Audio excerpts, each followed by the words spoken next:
Olá! E o tema hoje do podcast da Alesp é a defesa do consumidor. Temos o prazer de trazer aqui em nossos estúdios membro da Comissão de Defesa do Consumidor, dos Direitos do Consumidor da OAB São Paulo, da Ordem dos Advogados do Brasil, Maria Inês Dotti, que também foi presidente da Proteste, é presidente da Consumare, um órgão latino-americano e que está presente na Europa, a defesa do consumidor brasileiro tendo um case especial na Europa, nos países de língua portuguesa. Obrigada e bem-vinda. Muito obrigada, uma satisfação enorme estar aqui, ainda mais falando de um tema, né? Que é um tema da nossa vida toda. É a defesa do consumidor no dia a dia. Aqui mesmo na Assembleia Legislativa, Maria Inês, nós tivemos ainda há pouco a reunião a reunião do ano, da primeira comissão aqui de defesa do consumidor, com o deputado Jorge Wilson. Qual que é a participação e qual que é a importância do legislativo em prol do consumidor no dia a dia, desde quando a gente acorda até quando vamos dormir? Olha, é da maior importância, né? E justamente a defesa do consumidor não é só consumidor, é cidadania também. Então, o que nós vemos são projetos de lei que às vezes estão parados, que precisam ter um impulso maior, que precisa ter discussão, né, com os cidadãos e também de novos regramentos, porque às vezes nós temos a lei, o Código de Defesa do Consumidor, que é uma lei que, na nossa opinião, ela existe justamente para ter as regras gerais, só que o mundo está mudando rapidamente, então nós temos que acompanhar essa evolução. Daí a importância de uma comissão, estar discutindo a nível estadual, a nível federal, com as entidades civis, né, o que está por vir, vamos dizer assim, né, porque nós temos aí um presente já se aproximou, né, Renata, do futuro e com coisas novas. Então, é o dia a dia do consumidor que vem se transformando rapidamente. É um código mutante. É um código que, na verdade, como ele tem as regras gerais, então tudo que é tema ligado à defesa do consumidor e cidadania vai se transformando com o tempo, porque o tempo está evoluindo muito rápido, né? Nós estamos vendo novas tecnologias, nós estamos vendo aí novas situações em que o consumidor não sabe como enfrentar. Né, nós temos visto, por exemplo, os streamings sendo utilizados, inteligência artificial, a privacidade das pessoas. Então, tudo isso está ligado à defesa do consumidor, né? Só que o princípio geral é o quê? A boa-fé das empresas, dos fornecedores, que não podem alterar o código. Né, já está lá instituído que tudo tem que estar muito bem informado, muito bem claro, muito bem comunicado, até para o consumidor entender o que de fato está acontecendo, principalmente nos contratos de consumo, de serviços.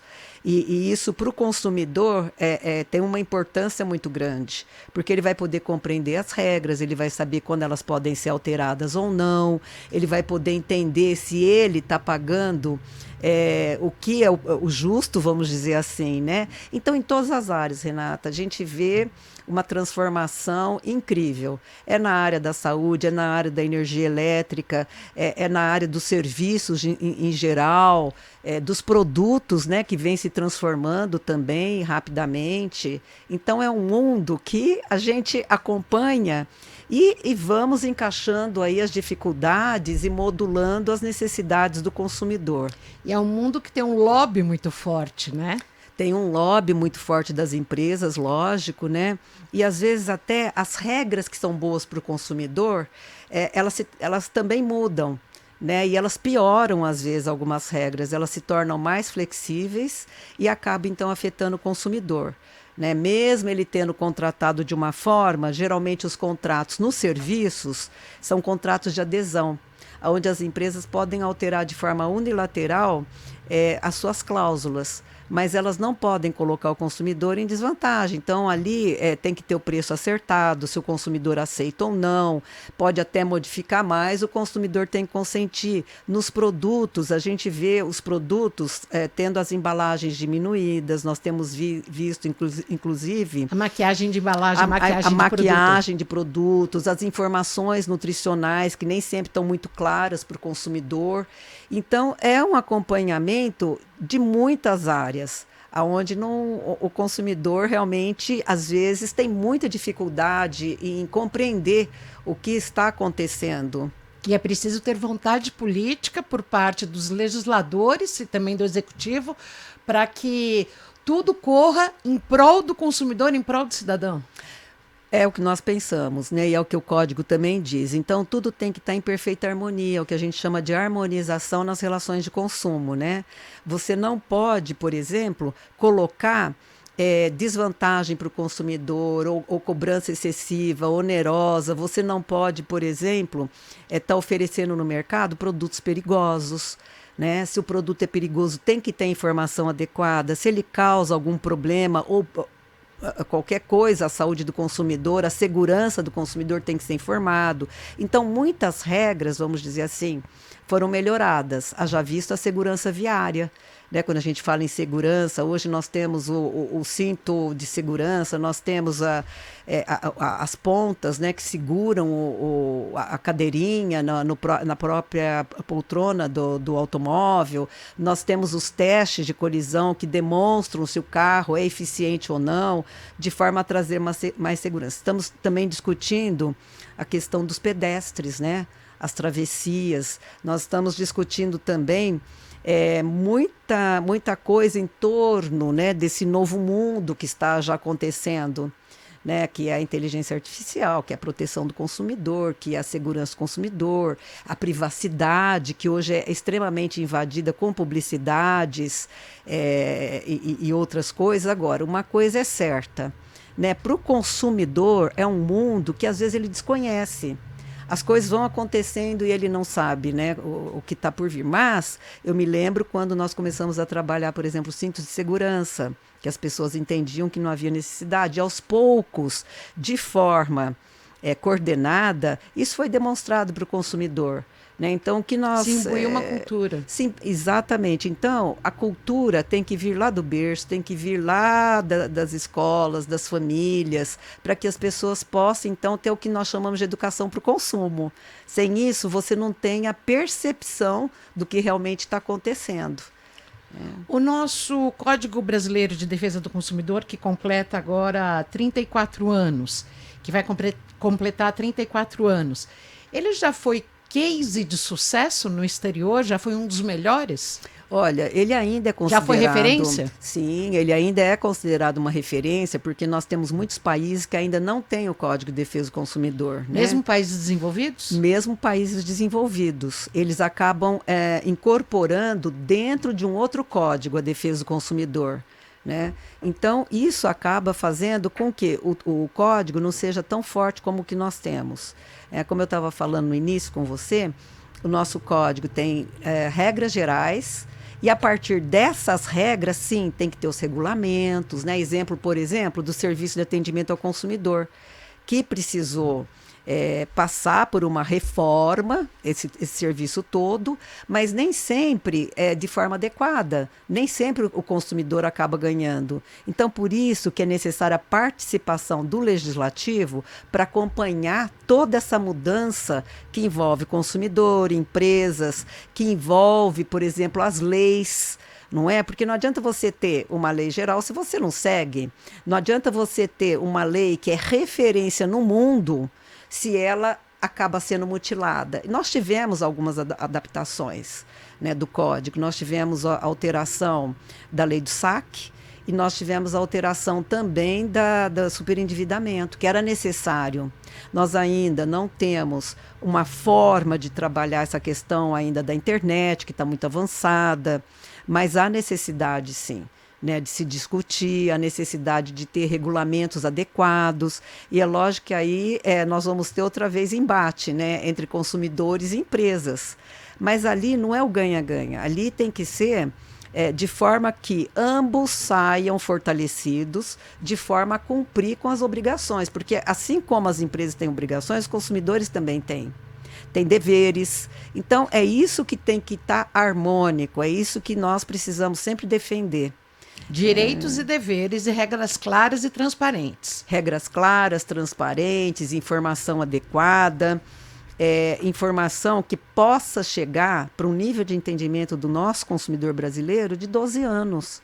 Né? Não adianta você colocar regras no mercado que são complexas, que o consumidor não entende, que ele não sabe como ele deve contratar. né? E nós temos vários exemplos de áreas que sempre foram as mais reclamadas nos órgãos de defesa do consumidor. Telefonia, energia elétrica, as aéreas, passagens, tarifas. É um mundo complexo, né, que toda hora está mudando, tem novas regras, tem novas atualizações, e o consumidor precisa realmente entender um pouco, até para participar, né, a nível de uma compreensão de como ele deve utilizar esses serviços. Tomando aqui pela casa, há cerca de um mês, a presidente da Comissão dos Direitos da Pessoa com Deficiência, a deputada Andréa Werner, promoveu uma reunião da comissão em relação aos planos de saúde, que vem cancelando pacientes autistas e pacientes com deficiência à revelia dos próprios dependentes. E a Unimed compareceu, mas a ANS não mandou o presidente que estava confirmado. E é um desespero total dessas mães de crianças autistas ou com outros problemas que necessitam de terapias constantes, tudo. Aí se fala, mas a classe média é beneficiada, não precisa disso. Claro que precisa, porque se não for com esse equipamento pago, vai parar no SUS, e aí o atraso vai ser muito maior. Como é que você vê hoje essa questão dos planos de saúde cortando a revelia esses pacientes que, em tese, dão mais custo? Bom, primeiro eles não podem excluir essas pessoas. Uma vez que elas têm o contrato, eles têm que ser cumpridos. Por isso que é muito importante, Renata, os pais responsáveis olharem o que o contrato está dizendo, olharem além, tentar compreender. É onde a gente fala, o nível de compreensão tem que ser muito claro. O que vai ter de cobertura? Qual que é a doença que pode trazer complicações? Está ali no contrato, não está no contrato? Por outro lado, as empresas, quando elas excluem ou elas glosam algum tipo de atendimento ou procedimento. Quando elas glosam é que elas recusam. Que elas recusam. Tem que ser por escrito. E geralmente elas não fazem isso por escrito, né? Elas simplesmente glosam. Até o pedido de cirurgia convencional, né, eletiva, que nós chamamos, que tem um agendamento ali para frente, que não vai impactar tanto na saúde do consumidor, mas que está prevista ali uma cirurgia, eles têm que informar. Se eles negam, tem que vir por escrito, e eles não fazem. Então, o consumidor tem que saber que ele pode recorrer. Ele tem que solicitar a avaliação da ANS, que é a Agência Nacional de Saúde Suplementar, para que ela intervenha, até para que ela cobre da empresa e passe, então, a exigir o cumprimento daquele contrato. Nem sempre é possível, né? Como eu estava dizendo, tem que ver quais são as regras, o que está ali, o que não está, o que está excluído, o que não está. E, caso a empresa esteja errada, ela é multada. Por isso que é importante você ter um histórico, né, da sua saúde, da sua família, saber, por exemplo, quais são as doenças crônicas ou não, até para poder contratar. E nós sabemos que hoje os planos de saúde estão muito caros. Nós sabemos que poucos podem continuar pagando um bom plano de saúde, né? Então, uma vez que você paga, você tem que saber o que é que você vai poder utilizar, de que forma. E nem sempre acontece. Mas isso, como é que né? você vê isso na prática dessas empresas e lideradas pela Unimed, até mesmo a Bradesco Saúde, que simplesmente cancelam unilateralmente o atendimento a pessoas com deficiência? Olha, isso é grave, né? É muito grave, porque eles não podem cancelar. Uma vez que eles aceitaram, como eu estava dizendo, não podem cancelar. Uma vez que eles estão analisando a situação, eles têm que dizer por que eles estão excluindo. Né? E outra coisa, e se comprovar que está sendo excluído por causa de um autismo, ou por causa de uma diabetes infantil, ou por causa de um câncer, eles vão ter que justificar. Né? Eles vão ter que justificar. Mas não pode parar o tratamento, não, né? Não pode parar o tratamento. Então, se durante o tratamento está tendo um atendimento, eles não podem excluir de forma nenhuma. Né? E há casos, inclusive, de contratos empresariais, aonde pai, mãe, responsável, sai do plano de saúde. Né? Então, tem que ter ali também uma forma de garantir que aquele atendimento vai continuar por um determinado tempo, até que se consiga um outro plano, porque você não pode parar. Isso sem falar né? das substituições que você compra comprar trigo e acaba recebendo joio, né? Que quando você compra ou adquire um plano de saúde, independente da faixa socioeconômica, são os melhores hospitais daquela faixa, os melhores médicos. E depois eles vão cancelando. Eles vão cancelando esses convênios. Então, eles acabam, são coisas que é importante estar discutindo, né? Até agradeço que você tenha trazido isso à tona, porque quando você contrata, você tem uma empresa que banca, por exemplo, o teu plano de saúde, geralmente, quando está tendo ali muito sinistro, eles acabam cancelando toda aquela coletividade, né? Todo aquele contrato. Se alguém, né, está tendo ali um acompanhamento médico que possa trazer danos à saúde e que tem que ter continuidade, tem que haver ali uma forma, né, de dar continuidade a esse tratamento até que o outro plano seja contratado e essa pessoa, então, ela seja levada para o outro. O que não pode é parar. E, se necessário, medidas judiciais, né, até para garantir o atendimento. Agora, se você tem plano individual, aí também é diferente, porque aí você vai ter a família ali, né? E geralmente esses planos individuais são escassos, cada vez menos, praticamente não se vê no mercado. E existe também aquelas pessoas que entram em pools, né, de contratos, onde eles vão ver o perfil por entidades encaixam. Profissionais, por exemplo, Conselho Regional de Arquitetura, Conselho Regional de Economia. Exato. Ou então, aqueles também de adesão coletiva, né, onde você solicita entrar num contrato, você vai ter pessoas com aquele teu perfil, né, e portanto, esses também são perigosos, porque você pode, na verdade, ser levado a contratar um plano barato, né, você vai utilizando, aquele grupo vai utilizando, vai tendo sinistralidade, e de repente eles cancelam aquele grupo. Né? Há casos, por exemplo, de cancelamento de mais de 5, 6, 10 mil pessoas daquele contrato, né? Porque eles vão renovar, e está velho, e isso impacta demais a vida do consumidor. Mas o que não pode é afetar a saúde, né? A saúde em primeiro lugar, o atendimento, o que está sendo feito, as químios, os tratamentos, né, diversos que podem trazer danos à saúde não podem parar. Né? Por isso que eu digo, se houver casos assim, tem que entrar na justiça, caso a empresa não concorde em chegar num acordo até contratar outro plano. Agora, então a medida judicial qual é? A liminar, no caso É uma de um liminar, sim, emergencial? uma liminar, né? E lógico que cada caso é um caso, então tem que ser bem analisado para que tenha aí sucesso, vamos dizer assim, na demanda. E o que não pode, por exemplo, é você entrar na justiça com uma liminar se você não tem o direito. Daí a importância do contrato, daí a importância de você principalmente ler aquelas cláusulas de exclusões. Né? Você tem lá, tem que vir até em negrito, para que você saiba exatamente que, em determinada situação, você não vai ter aquele tipo de atendimento. Agora, se tiver tendo um acompanhamento médico, tratamento, não pode parar. Inês, você milita na área, acho que 30, 40 anos, talvez isso, na área de defesa do consumidor, eu acompanho nessa área. Ao que parece, a Agência Nacional de Saúde Suplementar, a ANS, ela não trabalha em prol do cidadão, daquela pessoa que paga o convênio, não é? Olha, a ANS, que é uma agência reguladora do setor, ela deveria fiscalizar. Ela tem que fiscalizar os planos de saúde. Né? A grande questão é a caixa preta das empresas. Como é que ela fiscaliza? Porque os dados que hoje a ANS detém, que sempre deteve, são dados que provêm das próprias empresas. Né? Então, teria que ter ali, vamos dizer, um acompanhamento da própria agência de forma independente para que realmente pudesse atuar em prol do cidadão. E a pressão política é muito grande também, o lobby no Congresso. O lobby no Congresso é grande. Nós temos aí, né, inclusive, as alterações, né, da própria lei da 9656/98, que é dos planos de saúde, que até hoje está em discussão há anos, né?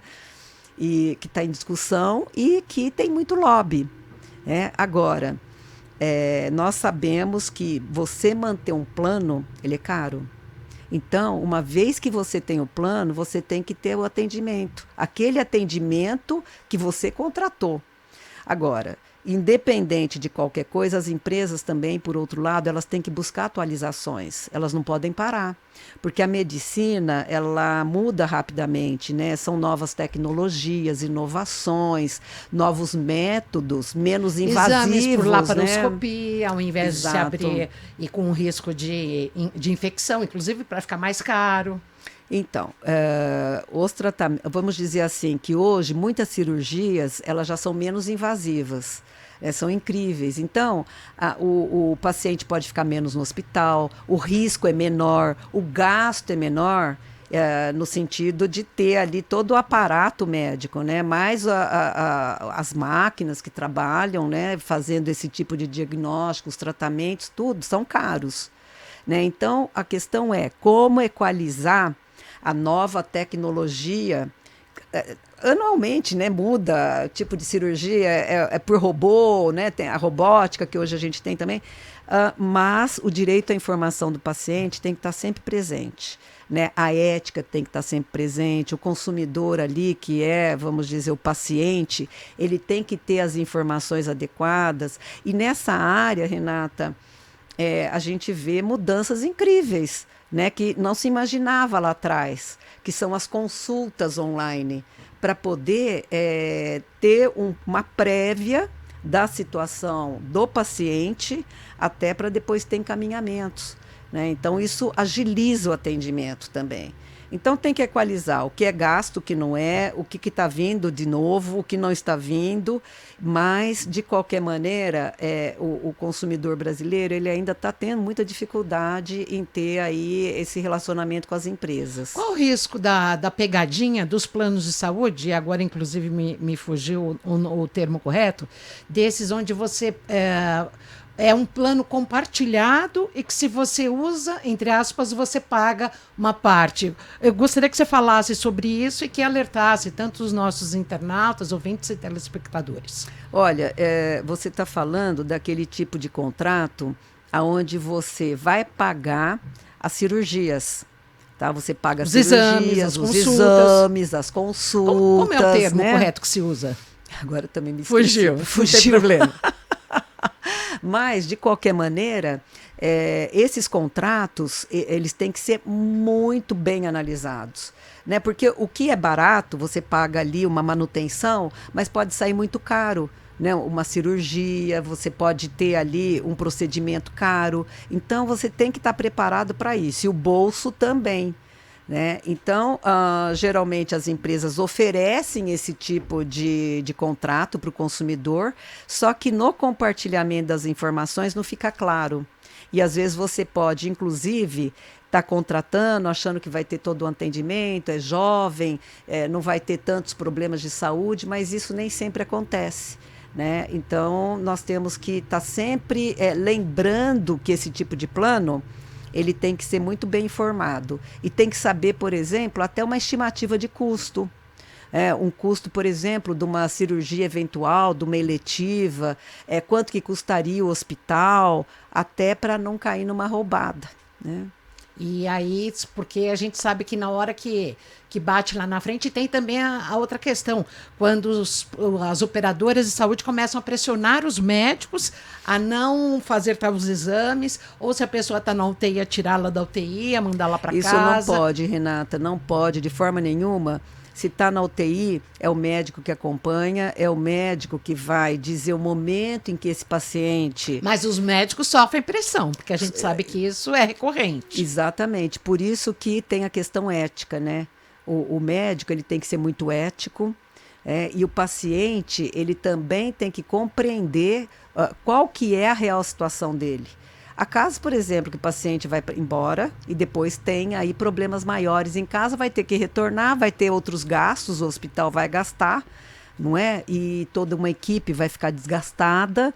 Então, isso também tem que ficar muito, muito claro que, ao dar a alta, o paciente realmente está em boas condições de seguir a vida adiante, ou de ter o acompanhamento em casa. Há, inclusive, planos de saúde onde você tem coparticipação, todo... planos de coparticipação. O plano de coparticipação. Isso. Então, são aqueles planos que a gente estava falando ali atrás, né? Que você paga uma manutenção e paga os procedimentos. Pensando na população brasileira um tanto quanto longeva, plano de saúde é obrigado a pagar home care?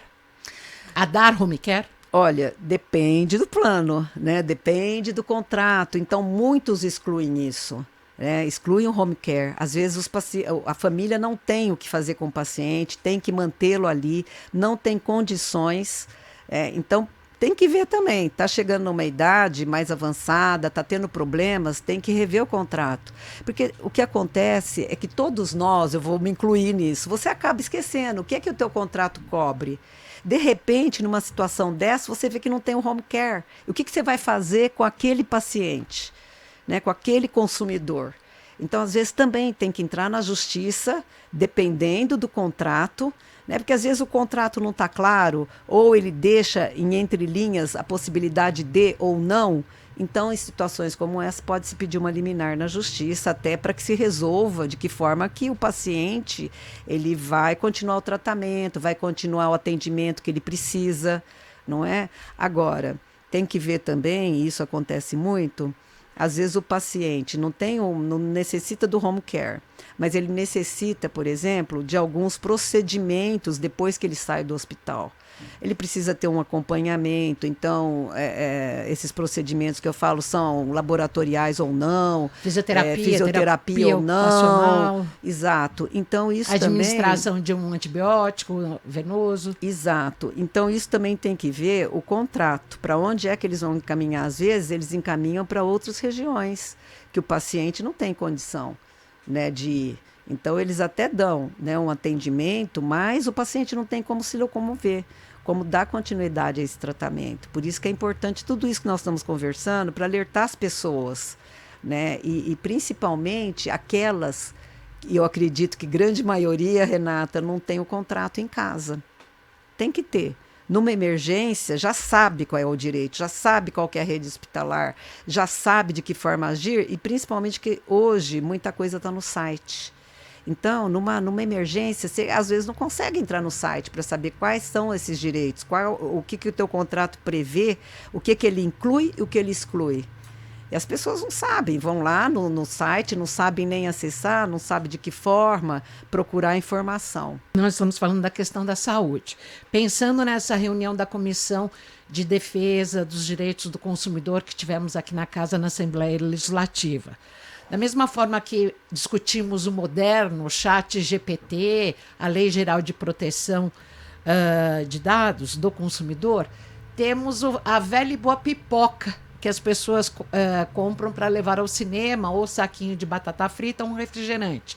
Há, inclusive, um projeto de lei que está tramitando aqui na casa que trata dessa questão, que é o projeto PL 835/2019, que inclusive nessa comissão ele foi aprovado. Como é que você vê essa dificuldade e que acaba encarecendo tanto? O ingresso de cinema custa 35, a pipoca custa 50.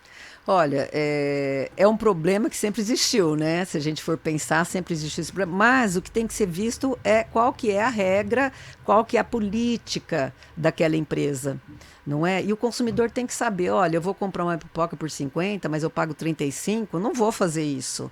Entendeu? Então, é a consciência do consumidor, é a educação do consumidor de saber que ele está no momento de lazer, ele vai gastar mais comendo a pipoca do que o próprio lazer. Tudo isso o consumidor tem que compreender, até para não comprar. Mas um projeto de lei, nesse caso, também ajuda bastante.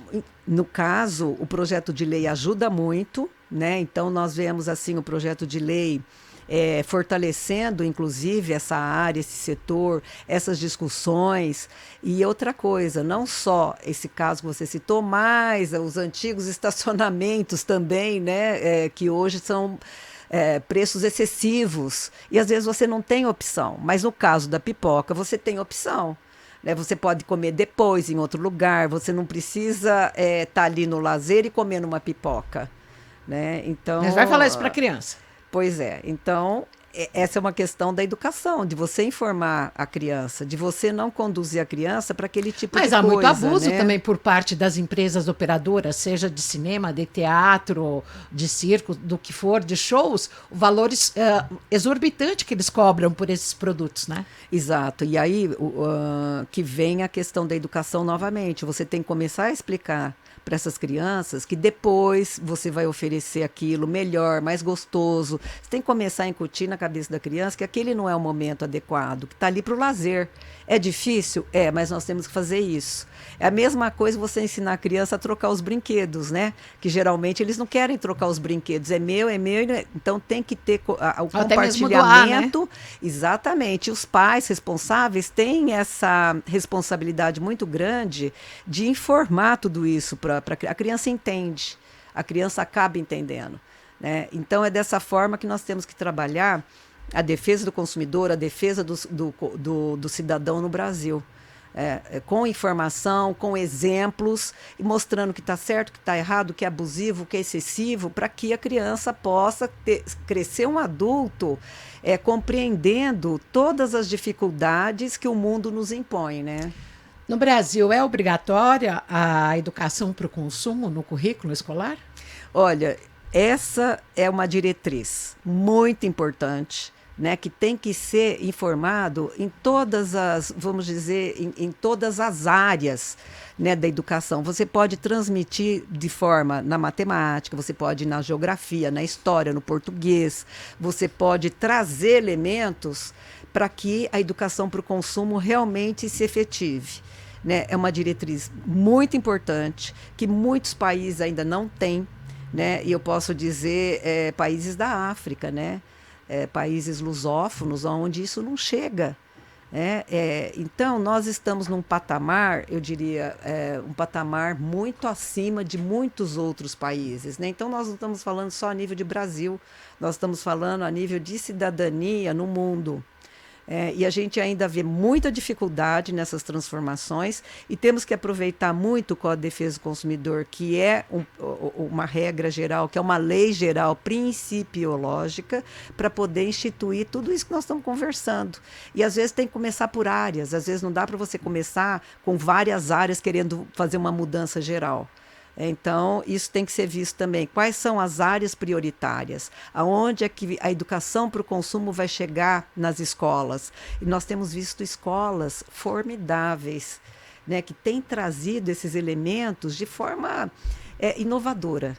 Né? Aqui no Brasil? Aqui no Brasil. Tem muitas escolas que você vê, por exemplo, já discussão de ética, né, de disciplina. Você já vê, por exemplo, discussão, mediação nas escolas entre funcionários, pais e alunos. Né? E, inclusive, nós estamos trabalhando muito também para que chegue rapidamente essa questão toda de como você deve trazer ali uma negociação, né, nas escolas, porque às vezes o conflito vem de casa, ou vem do funcionário com o aluno, do funcionário com o professor, do professor. Então isso é muito importante, isso é uma educação para o consumo. Se a gente quer ter um país fortalecido, se nós queremos ter cidadãos que realmente respeitem as leis, tem que começar por aí, pelas escolas. Sem passarmos ainda para uma próxima área, no campo dos planos de saúde. Convém o associado pleitear na justiça que o convênio pague uma insulina mais moderna ou algum outro tratamento nesse sentido? Porque o medo que dá, hoje em dia nós somos tão reféns dessas empresas que você pensa assim, mas por que eu vou entrar na justiça pedindo uma bomba de insulina ou pedindo a insulina mais moderna, se eles podem me cortar amanhã? Qual a sua avaliação? Olha, nós temos... A sua avaliação teórica e prática. Olha, nós temos ali o rol de procedimentos da ANS, que todo ano é atualizado e que há anos atrás não era tão atualizado. Então, todo ano tem grupos que discutem essas atualizações. Como a gente conversou, a medicina muda rapidamente, os tratamentos, e isso também tem que ser pauta. Né? Tem que ser uma pauta da maior importância, até para saber o que é melhor, né? E também ter autorização. né, para que nós tenhamos ali substâncias, elementos, enfim, né, remédios modernos que realmente possam impactar favoravelmente na saúde do consumidor. Agora, você não pode exigir uma coisa que, por exemplo, não está instituído ou que não foi aprovado. Então, tudo isso depende muito, Renata. Precisa primeiro, né? claro, ser aprovado pela Anvisa. Exato. Mas convém entrar na justiça e o que você sabe de casos de pessoas que entraram na justiça pedindo um medicamento mais moderno. Eu até me recordo daquele Zolgensma, que é aquele para casos raros, mas que aí depois acabou sendo liberado pelo INS. Né? Nesses casos mais típicos, o que você recomenda? Olha, primeiro tem que ver realmente a saúde do consumidor. Se precisa ter uma atualização, se é urgente, o que está impactando na saúde. Vai melhorar a qualidade de vida. Se vai melhorar a qualidade de vida e se o teu contrato ele é um contrato bom, aí você pode até solicitar na justiça, aí você vai ter que ter os peritos dizendo que realmente há essa necessidade. Sobrevida é muito grande, hoje nós sabemos, né? Inclusive, já estamos aí trazendo novidades, né, na área da medicina com relação ao Alzheimer. Né? Então, tudo tem que ser acompanhado diante da modernidade. Você não pode ficar refém de coisas antigas que podem trazer melhoria para a tua saúde. Mas, por exemplo, né? Que nem o presidente do ICESP, Dr. Paulo Hoff, professor da Faculdade de Medicina da USP, o Instituto do Câncer do Estado de São Paulo. Ele diz que são raríssimos os convênios 5 estrelas, que bancam os métodos mais modernos de tratamento no combate ao câncer, como a imunoterapia, porque ainda são caríssimos. Então, sem dúvida, olha, tem situações que realmente precisam ter a necessidade de ter um bom plano de saúde. Né? Tem que ter um bom bolso por trás. Um bom bolso por trás, mas um bom plano de saúde e realmente o direcionamento para essa mudança. Né, da insulina que você está falando. Então, aí sim, se vai haver melhora de vida, se vai haver qualidade, se vai haver, por exemplo, uma sobrevida. Então, tudo isso tem que ser analisado. E lógico que caberia, sim, entrar na justiça caso necessário. Agora, tem casos que não tem jeito. Há casos que não tem jeito. Você não tem um plano de saúde, você está ali no SUS, né? E nós sabemos que o SUS, há centros de referência hoje, muito bons. Uma vez que você entrou, você tem um acompanhamento. A questão vai ter o medicamento? Você vai ter o acompanhamento e não vai faltar o medicamento, que é o que geralmente acontece. Né? E nós sabemos também que muitas cirurgias hoje, inclusive câncer, elas podem melhorar a qualidade de vida do paciente, uma sobrevida, às vezes até cirurgias menos invasivas, mas aí tem que ver realmente o contrato, tem que ver a forma como esse paciente vai ser conduzido pela equipe que está tratando o paciente. E qual a ferramenta jurídica para quem é paciente do SUS e que se sente preterido, que precisa fazer um exame urgente de ultrassom de mama e leva mais de 6, 10 meses? Olha, há muitas formas, né? Às vezes você está ali já e está esperando 6, 7, 8 meses. Há muitos locais onde esses pacientes podem ser transferidos, evidentemente. Agora, a família não pode ficar também numa situação estável, vamos dizer assim, aguardando para uma cirurgia das 6, 7, 8, 9 meses. Então, aí entra também o profissional. Né, que vai ver a gravidade e se vai demorar 6, 7 meses, pode mandar para outro centro de referência, para outros hospitais onde as cirurgias são realizadas e o paciente bem acompanhado. Mas e ferramenta jurídica? No caso, você pode entrar, evidentemente, né? Mas nós sabemos que a fila... Defensoria? Então, se você está no plano de saúde, se você não tem plano de saúde, você vai na defensoria. Mas nós sabemos que isso demora muito. Então, o melhor caminho é você ter uma rede onde você pode se comunicar, profissionais, hospitais, o paciente, até para que ele seja transferido para uma outra referência hospitalar, onde vai ter ali menos espera. Agora, lógico que nós sabemos, isso acontece nos planos de saúde também, que às vezes demora para ter um atendimento e a saúde do consumidor piora. É isso que não pode acontecer. Mas essa foi a maior reclamação, né? Até antes mesmo do Covid, que só se agravou com o Covid. Exato. Então, essa é uma situação que a gente sempre tem que olhar, tem que ter o cuidado para analisar, né? Às vezes há necessidade de você, mesmo não tendo plano de saúde, você está no SUS, entrar na justiça, aí você vai por meio da Defensoria Pública, para que tenha aquele atendimento rápido. Né? Porque a saúde pode piorar, o câncer pode avançar, a doença ela pode progredir rapidamente e o paciente vira óbito. Então, tudo isso realmente tem que ser muito bem analisado para que o paciente tenha sucesso no pleito. Inês, você falava no início da questão das empresas de telefonia, também tem a Enel, que é a fornecedora, prestadora de serviço na área de energia elétrica aqui em parte do estado de São Paulo. A própria comissão aqui de defesa dos direitos do consumidor também tratou e aprovou a solicitação de chamar os presidentes das companhias telefônicas, entre aspas.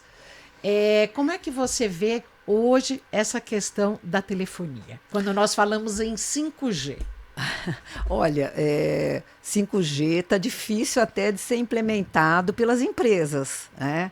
Ainda hoje eu estava vendo um artigo a respeito disso. Agora, as empresas, elas estavam preparadas, elas estão preparadas, existe aí toda uma problemática de ordem política, evidentemente, que está demorando para poder instituir o 5G da forma mais rápida possível, né? Agora, hoje, todos nós sabemos, nós pagamos aí o 4G, mas na verdade a gente tem um sinal menor, a gente paga o 5G, mas nós temos o 4G, depende da área onde você está. Às mas vezes paga aqui caro. Na região periférica de São Paulo nem o 3G não pega. Perto de aeroporto não pega, né? E até por questão de segurança, vamos dizer assim, né? Mas nós pagamos caro e a entrega é muito pobre, vamos dizer assim, né?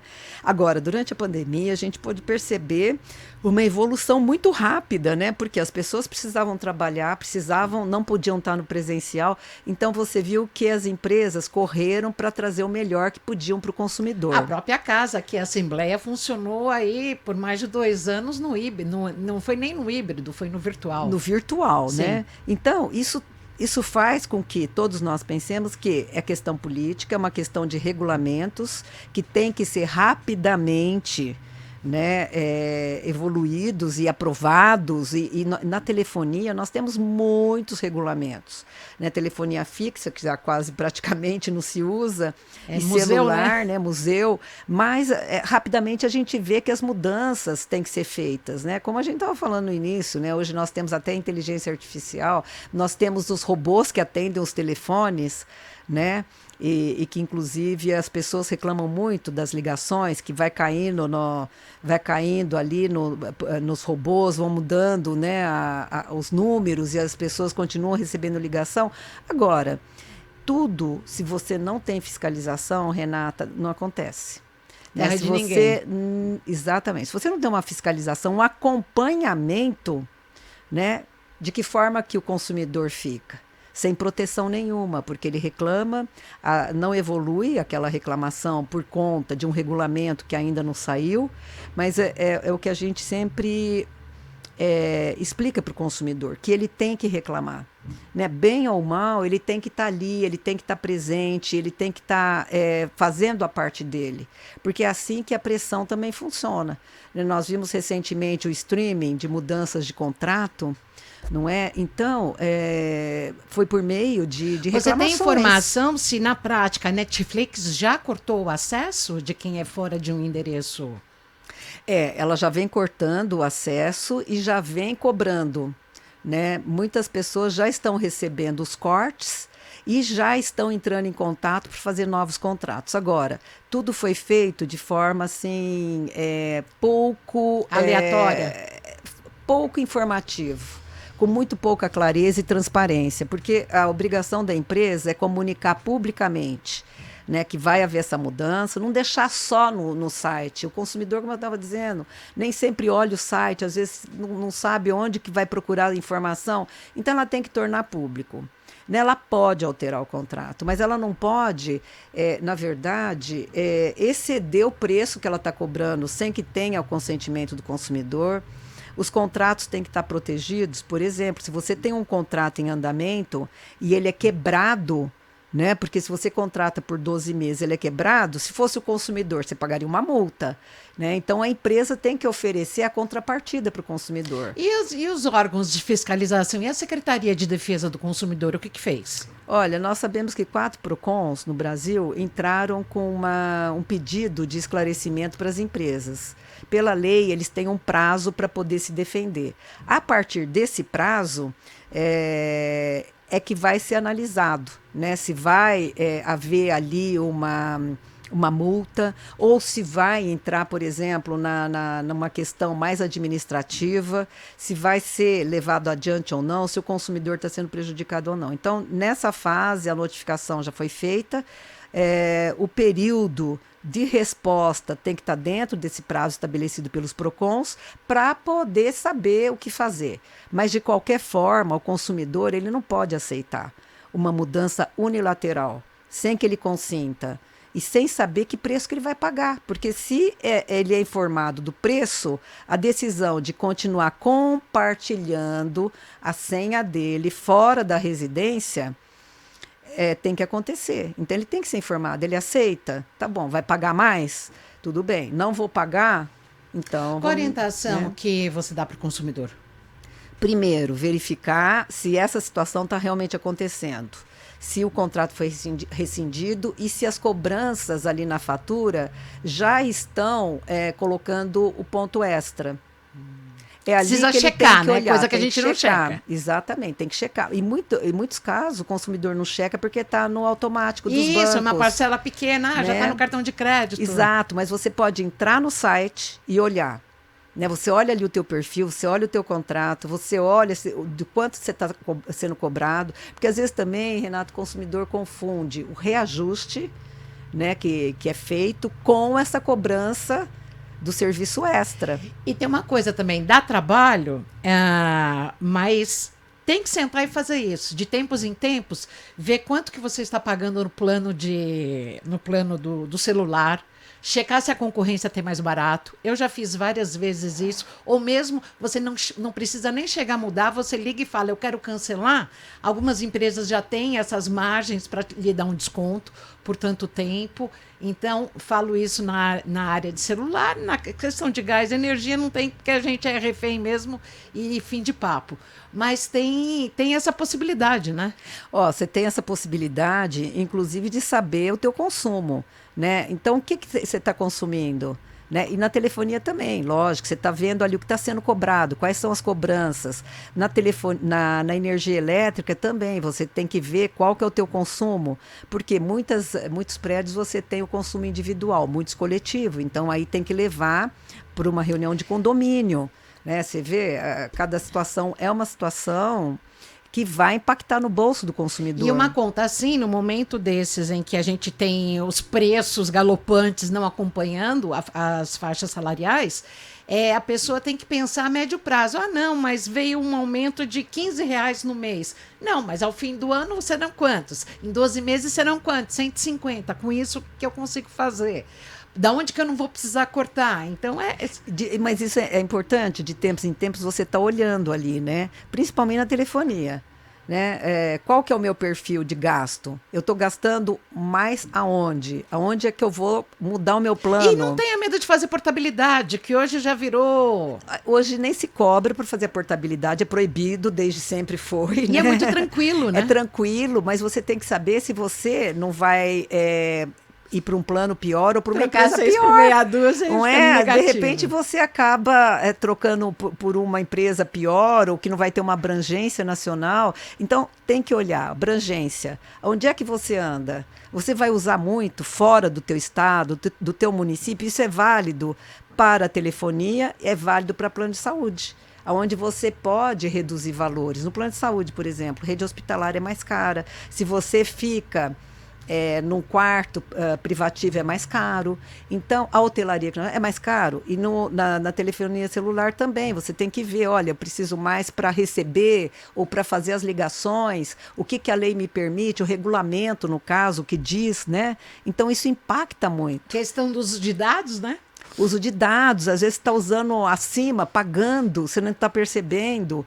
Então tem que sentar e tem que avaliar uma lição de casa perfeita para economizar, né? E não lembrar somente no que ela está economizando de forma individual, mas como que ela vai poder estar ajudando as outras pessoas também. Porque às vezes ela acha ali cobranças indevidas, ela acha cobranças, por exemplo, que não deveriam estar ali na conta e que acaba impactando toda uma coletividade. Então, a partir de denúncias... De 2 em 2 para mim, entre aspas, não significa muito pouco. Mas para uma coletividade... Sim, né? Imagina quanto que a empresa não está lucrando. Exato. Então, é essa a ideia que tem que ter, né? A ideia sempre do coletivo, partindo do individual para o coletivo, isso é importante. E a economia que eu vou poder fazer e a mudança em termos de legislação. Daí a importância, por exemplo, da comissão aqui da LESP, de Defesa do Consumidor, a comissão da OAB, que se reúne mensalmente. Nós temos aí um trabalho inédito sendo realizado. Recentemente fizemos um e-book com mais de 400 páginas, né, com artigos impactantes, reflexivos.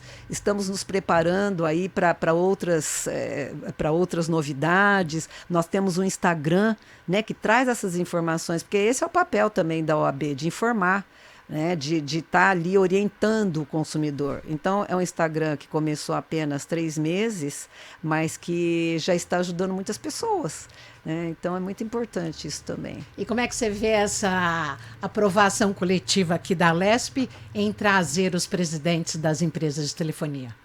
Olha, tem que ser muito estratégico, né, e pontual e focado, para saber exatamente o que é que vai ser pedido para eles trazerem. Porque não adianta trazer uma apresentação institucional, não adianta apresentar as novidades no setor, mas sem demonstrar realmente o que nós, consumidores, precisamos. Então, aí sim, nós vamos ter um bom combate, vamos dizer assim, né? Uma boa conversa e impactante, porque, ao final de uma reunião como essas, de uma audiência como essa, sempre você tem que trazer boas propostas e acompanhar essas propostas, se realmente elas estão se efetivando ou não. Senão cai no vazio, né? Especialistas de defesa do consumidor, Inês, lamentam que a Secretaria Nacional do Consumidor, a Senacom, deixa muito a desejar. Ela que já foi muito atuante, teve uma participação excelente na vida dos brasileiros, hoje ela e nada é a mesma coisa.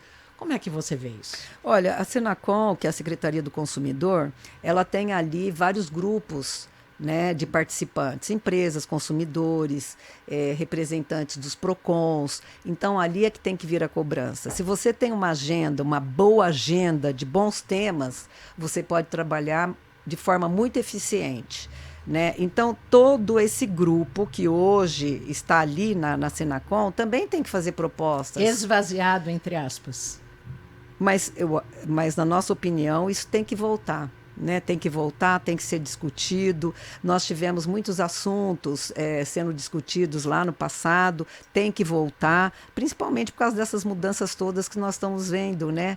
A nível Brasil, a nível mundial, e que precisam ali da participação de todos, de um consenso, pelo menos, né? Em torno de alguns temas mais impactantes. Vamos citar um tema impactante, a questão das viagens aéreas. Muitos falou que quem embarcaria sem despacha-mala ia pagar mais barato. Na prática, a gente viu que não é. Acaba saindo até meio que maior guerra para guardar a mala em cima. E tem, hoje em dia, um mais moderno ainda, que é uma empresa, acho que britânica, que começou a pesar as pessoas. A gente vai pagar por quilo, é isso? Por arroba transportada? Olha, isso assim, é uma situação indesejada, né? Porque imagina pesar as pessoas. Hilária, né? Hilária, é uma coisa que não funciona. né? Ou você paga suas bagagens, é uma prestação de serviço. Eles não podem esquecer que é um serviço que está sendo prestado.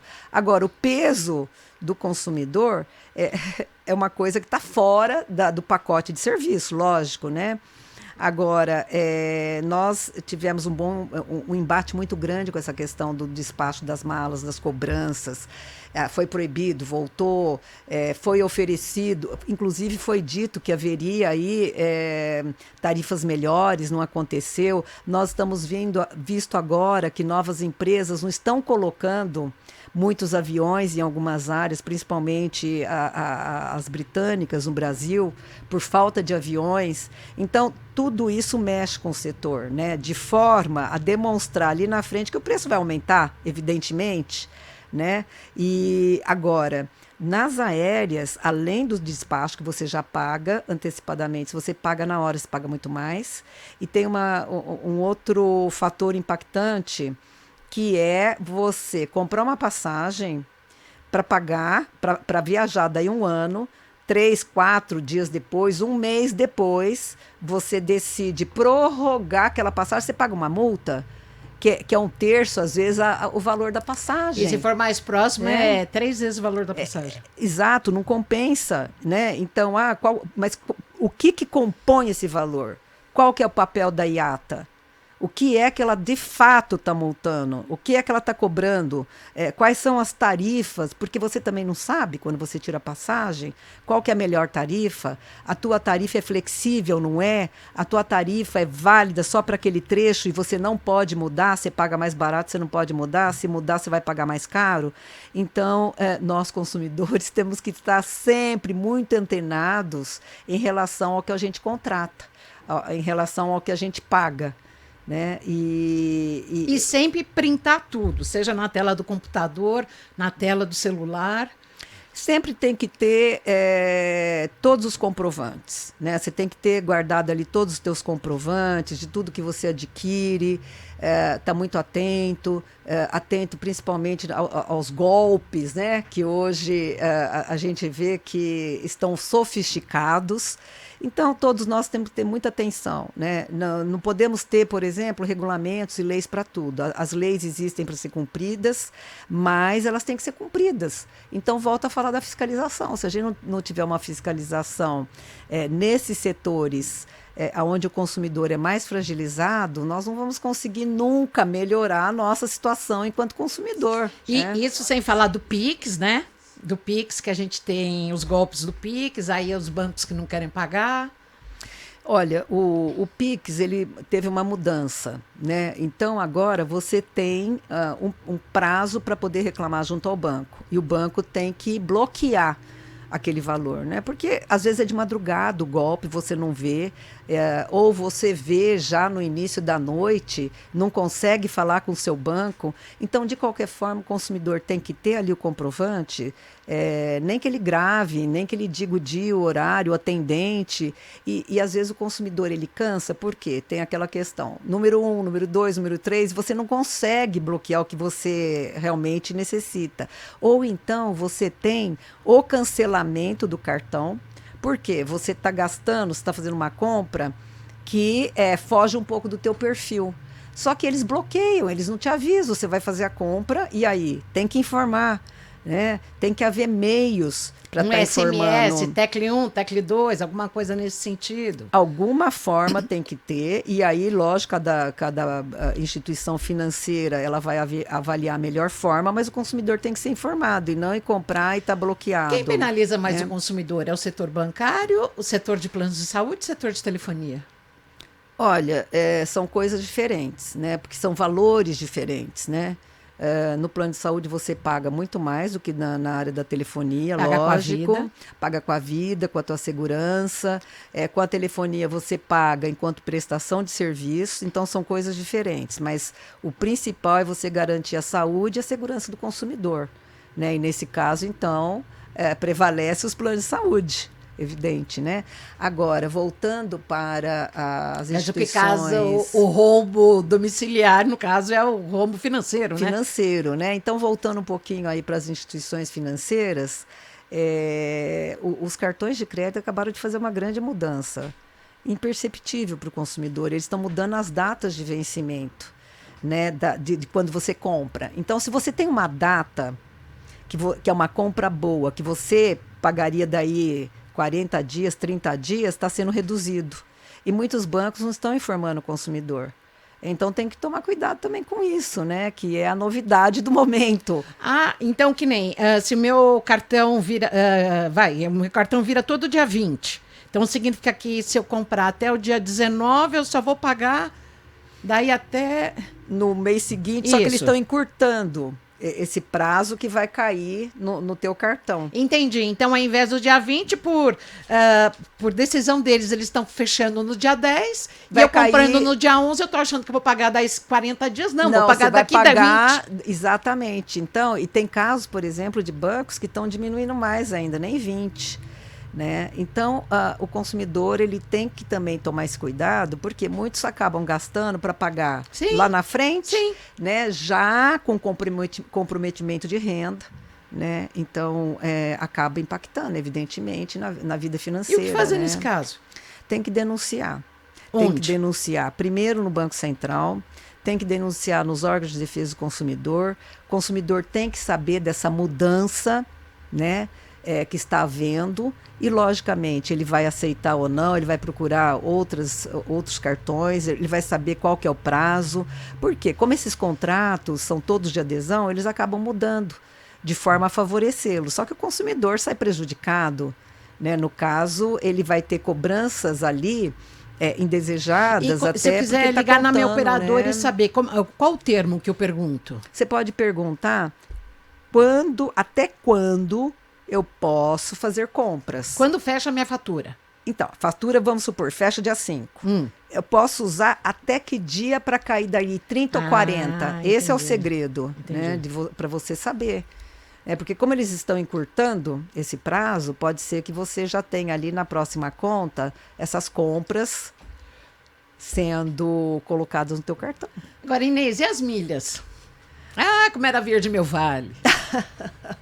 Olha, as milhas estão cada vez mais difíceis, né? Há empresas que compram as milhas de outras empresas, do consumidor.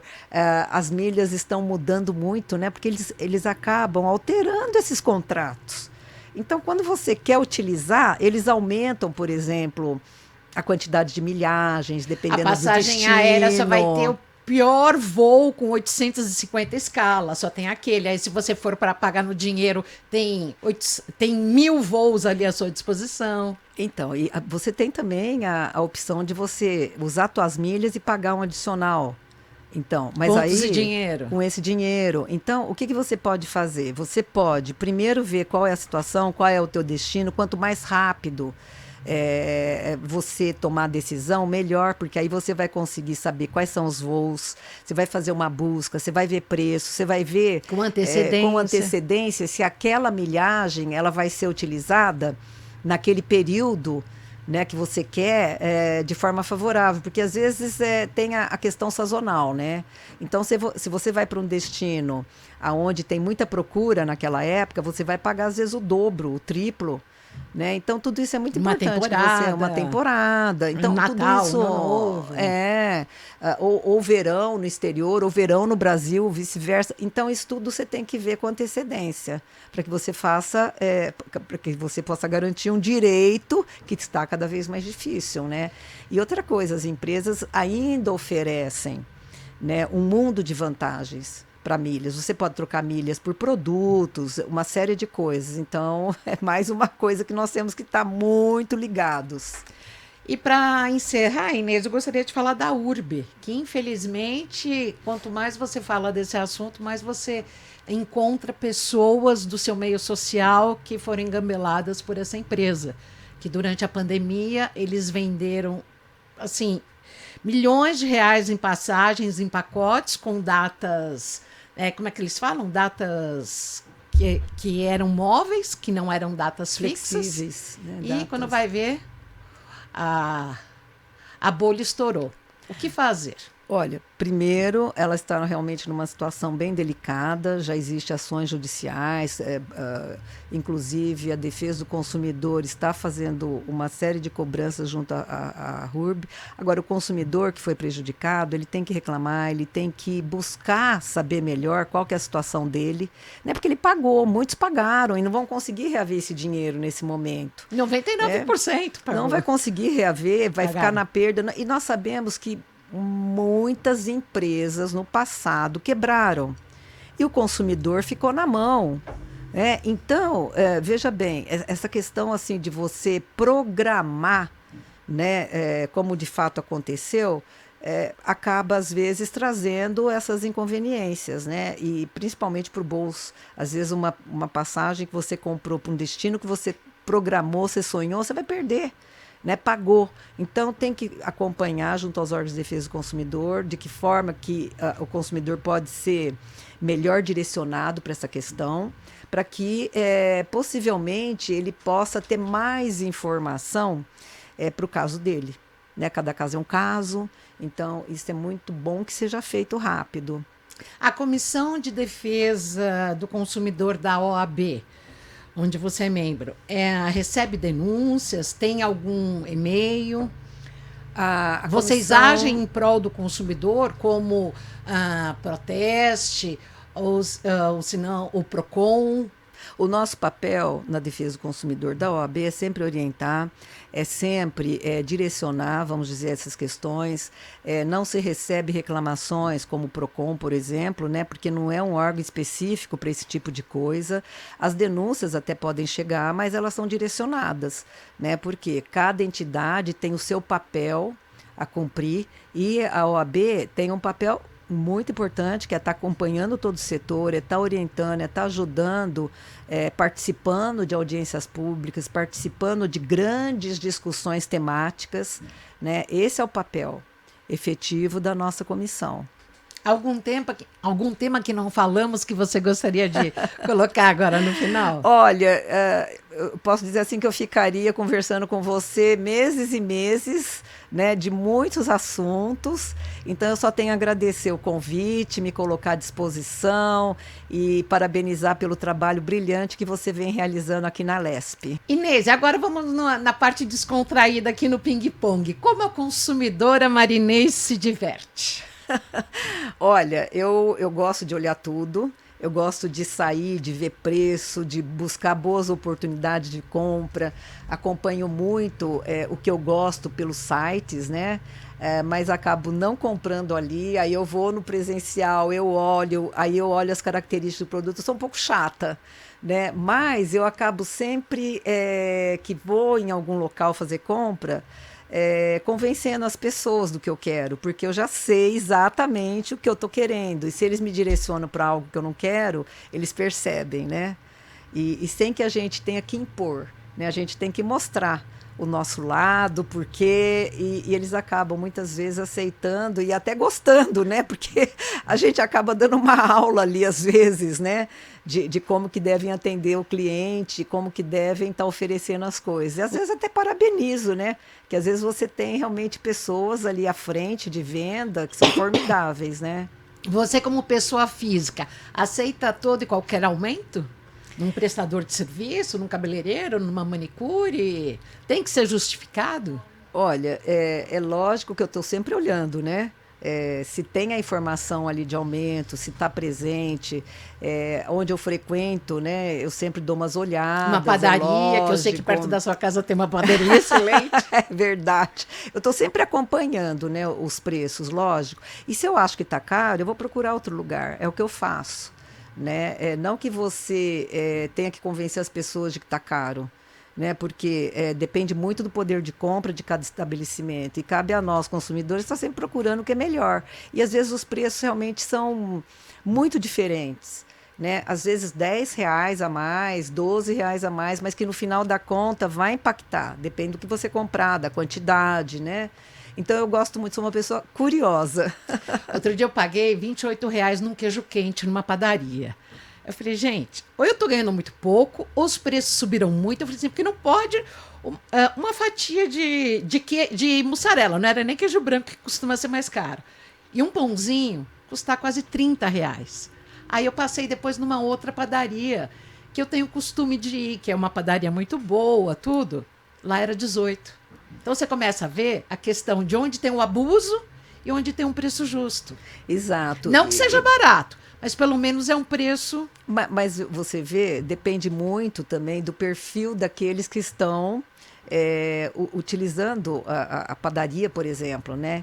Então, convém sempre estar olhando, sempre observar, sempre procurando preços, né? Se você sabe que você gosta do teu queijo quente, então você já tem que saber quais são os locais onde você vai ter a confiança de ter um produto bom, com preço razoável e que não vai impactar tanto como esse que você pagou R$ 10, R$ 15 a mais. É glamouroso gastar mais? Pagar caro? Muito pelo contrário. Nem sempre o que você paga muito caro é o melhor. Né? E às vezes você, se tem alguma coisa que você quer comprar e que está fora do teu bolso naquele momento, você pode estar acompanhando. Né? Ou numa liquidação, ou numa promoção. Então tem que estar sempre assim observando as mudanças do próprio fornecedor. Às vezes o próprio fornecedor coloca ali em promoção, ou dá um bom desconto, ou tem uma semana que eles oferecem ali preços reduzidos. Então isso é importante, você vai acabar saindo satisfeita, gastando menos e voltando até. E às vezes até se esquecendo que você tem que estar ali observando os preços, você tem que fazer uma pesquisa de mercado. Tem também muitos marketplaces, até em função do Código de Defesa do Consumidor, que você tem o direito de arrependimento de uma compra, seja por televendas ou pela internet, de até 7 dias a partir do momento que você recebe. Se você receber, abrir com cuidado a embalagem, você pode até testar. Eu já fiz isso inúmeras vezes. Não gostei? O trabalho que você tem é de ir ao correio, porque eles são obrigados a devolver. Eles são obrigados a aceitar essa devolução, lógico. E outra coisa, quando você for comprar, tem que saber qual que é o teu marketplace. Né, também. Sim. Né, tem que saber olhar se tem reclamação, se eles estão entregando ou não, se eles cumprem ou não, né, com a data. Isso é importante, porque às vezes você está comprando no marketplace que o produto vem lá da China, você vai receber daí 2 meses. Não é? Você vai receber o produto barato daí 2 meses, se tiver defeito você não consegue reclamar, né? E porque você não sabe quem que é o teu marketplace aqui no Brasil. Então, esses cuidados são cuidados que você sempre tem que ter em qualquer tipo de compra que você faz pela internet, principalmente, né? Tem muitas lojas que até aceitam. Você compra na internet, mas você pode devolver ou pode trocar na loja em até 30 dias. Mas aí passou esse prazo também, eles não aceitam. E é isso também é correto, depende, né, da política da empresa também, estoque. não é? E aí e aí a loja, aí você vai saber se você está buscando preço, está buscando serviço, o atendimento. E é isso que faz, então, um grande giro de preços, como você, inclusive, você que é colunista da Folha de São Paulo, recentemente escrevia sobre a questão dos atacarejos, que são os grandes atacados vendendo como varejo, hoje como serviço, e que já não tem um preço tão atrativo assim. É exatamente isso. Então, são coisas que mudam, em que você tem que estar ali observando, você tem que estar sempre perguntando, né? Você tem que ser curiosa, vamos dizer assim, né? No bom sentido. Porque o atacarejo, ele trouxe muito benefício para o consumidor. Os pequenos mercados, né, das regiões trouxeram muitos benefícios, principalmente durante a pandemia, né? Deslocamentos e tudo mais, né? Então, você tem que não se acostumar, se acomodar, né, numa situação específica. Você tem que estar sempre procurando, olha, está valendo a pena, não está? O que eu estou pedindo? Verificar os preços. É assim que funciona. Né? Então, o poder de compra das empresas, às vezes é muito bom, e às vezes não. Então, acaba impactando ali no preço. Né? Ontem mesmo eu estive num supermercado comprando uns produtos e eu vi uma diferença incrível, né, de um produto para o outro, de um outro supermercado, perto da região onde eu moro. Fala que tipo de produto que era e o preço. Olha, era uma latinha de doce, né? Então, eu estava vendo os preços de R$ 8,90, R$ 7,90. Estive num outro supermercado, estava R$ 11,90. Fui no terceiro supermercado, não que eu fique procurando, que eu não tenho tempo, lógico, né? Mas aquilo já fica na cabeça para o momento que eu vou precisar comprar. Aí estive num outro supermercado e vi que estava R$ 9,90, né? E já estava precisando do produto, né? E então é o momento de você comprar. Se você tem planejado antes o que você precisa, você pode estar economizando. Você não pode deixar para a última hora para você repor o teu estoque. Como Né? gastar menos no supermercado? Listinha na mão? Olha, E criança em casa? abre os armários, abre lá o teu armário, aí você tem que ter uma lista de tudo que você precisa, né? E a quantidade que você tem em casa, e o que você precisa para repor. Porque às vezes você chega no supermercado, você repõe aquela lista e compra outras coisas desnecessárias que até às vezes acabam fugindo acabam vencendo, né, o prazo de validade daquele produto. Então é importante que tenha essa consciência também, né? E sempre a listinha ela é muito boa, porque você acaba seguindo exatamente, compra, aí você vai ver se você quer comprar outras coisas ou não, mas o mais importante já está ali. Às vezes eu gosto né? de fazer compra de supermercado pela internet, que eu não tenho aquela questão do consumismo de última hora. Então eu acabo gastando menos. Então, isso é bom, né? Mas às vezes não funciona para grandes famílias. Sim, aí sim. Né? Então, a gente tem que ver, né? Eu acabo me policiando, né? Eu quero isso. Exato. Porque... E se eu for fisicamente? Você olha, sim. E o atrativo está sempre ali na frente, sim. né? Na altura dos teus olhos, você está vendo coisas novas, você vê produtos novos. Então, isso faz com que você tenha vontade de experimentar, até para ver se vale a pena ou não. Nós temos muitos produtos novos no mercado atualmente, né? E aqueles mais antigos, eles estão caindo em desuso. Então, muitos produtos que estávamos acostumados a comprar já não estão mais, estão descontinuados. Então, você tem que ver como repor esses produtos. Daí a importância você estar sempre buscando informação. E sem falar da velha e boa barra de chocolate, que era de 200 gramas, e hoje, se chegar a 80 é muito, né? Então, tem muitos produtos que diminuíram, não estão informando. Então, se você compra sempre o mesmo produto, você sabe a quantidade e se muda, você logo percebe. E até para mudar para outra marca, né? E mudar para outra marca, né? A marca concorrente. Hoje a indústria brasileira de alimentação é uma das melhores do mundo. Não, é incrivelmente fácil você fazer um comparativo, né, de produtos que nós temos no mercado e produtos regionais, às vezes, né? Então, até é bom você estar numa região, experimentar alguma coisa diferente, trazer e tal, mas o importante é estar acompanhando os preços, né? Porque faz bem para o bolso, faz bem para todos nós, né? Para todo mundo. Olha, Inês, muito obrigada pela sua participação. Maria Inês Douti, ela que foi presidente da Proteste, hoje é presidente da Consumare, um órgão muito importante de defesa do consumidor dos países com língua estrangeira e também membro da Comissão de Defesa do Consumidor da OAB, a Ordem dos Advogados de São Paulo. Muito obrigada pela sua visita. Tenho certeza que internautas, ouvintes e telespectadores estão aqui querendo saber mais, aprender mais com você. Obrigada, Renata. Foi uma enorme satisfação estar aqui, né? Entre amigos, falando do que a gente gosta, falando da defesa do consumidor e da cidadania. Obrigada pelo convite. Obrigada a você. E aqui na TV Alesp nós temos todo um time trabalhando conosco. Na direção de imagens, Carol Matias. Na edição de som, Josiel Cândido. E na edição de imagens, o Renan Augusto.